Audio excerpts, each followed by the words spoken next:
Elon has a great advantage because, number one, his AI factory for his cars is fantastic. Has a lot of NVIDIA gear in it. His AV algorithms is incredible. It's the best in the world. Bank of America downgrading it to neutral from a buy. They did increase their price target, though. Their new price target is $490 a share. All that and more. So let's get to it. Oh, that's not Tesla. But it would appear the economic data hit everyone kinda hard. TSLA is down in the pre-market about 1 3/4%, currently sitting at $387.51. It's no coincidence that we take a peek at NVDA, considering the CEO of Nvidia, the second most valuable company in the world, said some mighty glowing things about the industries that Tesla is involved in and the man Elon Musk. Let's dig into that and some of the implications it may have for Tesla.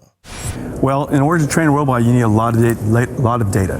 And the first version of consumer robots that we're all going to engage is the self-driving car. Go on. And we've been working on self-driving cars now for some time, and the business is some $5 billion estimated run rate this year. And that kind of puts it in perspective. And the reason for that is because in order to build a self-driving car, you need to train a mountain of data, video data. And NVIDIA's data center business is very important to us. And so in order to build robotics, you need 3 computers. You need the training computer, that's DGX. You need the simulation computer for Omniverse, and NVIDIA is also in the simulation business. Computer graphics is not just for playing video games. You could use it for simulating virtual worlds for self-driving cars. And so the simulation computer is a very big business for us. And the third one, of course, is the robotics computer. All 3 computers are big businesses for us. And so if you just imagine, if just right now where the self-driving car business is, if it's already a $5 billion business for us, imagine how big it's going to be when we have 100 million new cars per year, 1 trillion miles driven per year. This is likely going to be one of the largest robotics industries in the world and one of the largest computing industries in the world. Elon Musk is a customer of yours, and Tesla, their theory or practice is based on real-world data gathered through vision. Yeah. Does the synthetic data underpinning of Cosmos kind of contradict that? It doesn't replace, it augments. And so you should collect as much world data as you can. Of course, collecting world data is very expensive. And Elon has a great advantage because, number one, his AI factory for his cars is fantastic. Has a lot of NVIDIA gear in it. His AV algorithms is incredible. It's the best in the world.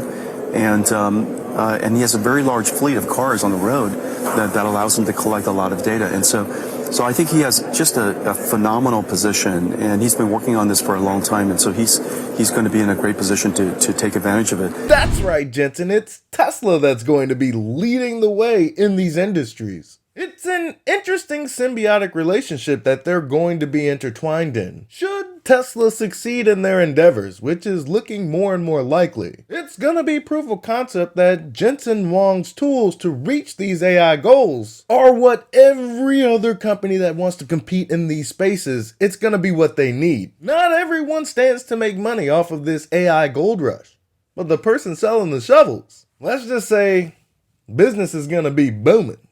So you're on stage and you're surrounded by, I think, a dozen humanoid robots, which is nice for you. When will I be here at CES in Las Vegas and actually have... There's some robots right down the hall. No, but in real terms, you must have a timeline that you see real-world commercial deployment of the technology you outlined last night.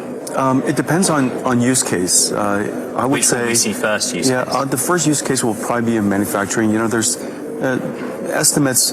tens, if not 100 million jobs that are workers the world is short of workers, and aging population, declining birth rates, and so I think the world needs a lot more workers. Robotics is one of the best ways for us to supplement all of that and help companies recover the lost revenues on the one hand and drive productivity, which reduces inflation for the world on the other hand.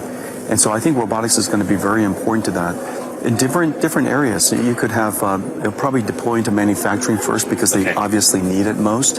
Which you see as a ginormous potential market, addressable market. It's a $50 trillion industry that wants to grow and needs to grow. $50 trillion. I wonder what Optimus is gonna carve out. This game is a pie. Optimus don't need it all, he just needs a slice. These next couple of years are going to be very fascinating when we're talking about robotics, whether it be autonomous vehicles or humanoid robots supplementing the labor market. I mean, is it just me? Or does Jensen Huang share a bunch of ideas similar to Elon Musk? I suppose great minds think alike. How about the one for Tesla from Bank of America? I mean, this one's kind of like somewhat similar, right? Well, I mean, not similar, but their price target's going up. So I mean, this one's even less bearish of a bear note. I think this is like a kind of a couched view now on Tesla. And look, we know when it comes to Tesla, you either have those who love it or those who love to hate it. This one is a little more in the middle. Bank of America downgrading it to neutral from a buy. They did increase their price target, though. Their new price target is $490 a share. One of the things they said in terms of downgrading, right? It's at $400. It's at their old price target. Like, what is this? Yes.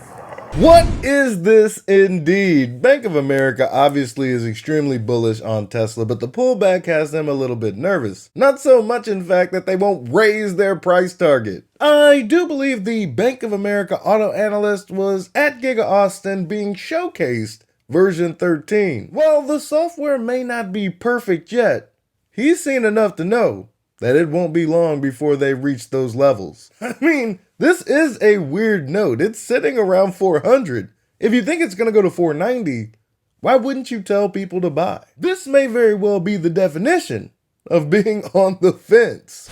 They highlighted the execution risk around FSD.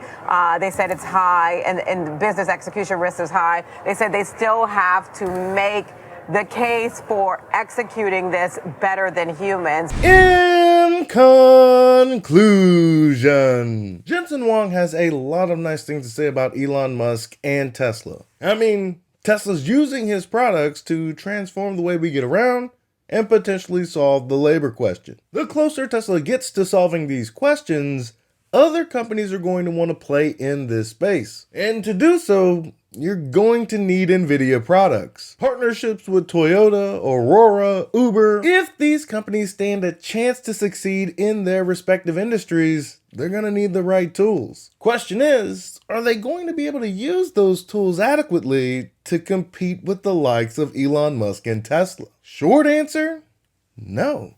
And it's this reason and this reason alone that I feel that Tesla, currently the number 8 most valuable company on the planet, will vault everyone else and become the most valuable company in a decade's time, including Nvidia. That's all I've got for you today.